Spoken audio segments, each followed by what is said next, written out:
Bisan daghan ay paka o kwarta, pagmati gulang tanit mo kunot na. Bisan unsaon mo pagwapo pagwapa, kay mulabay ra ang edad mong batan-on pa. Bisan magparituki pa ka, milyon bilyon gastoson mo pa.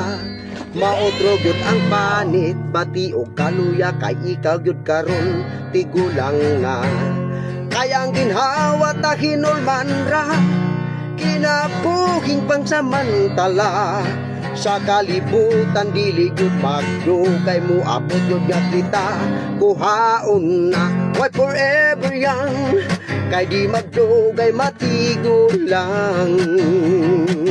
Pinakadugay edad 80, 90, kung kaloy-an pa. Why forever young, kay di magdugay matigulang.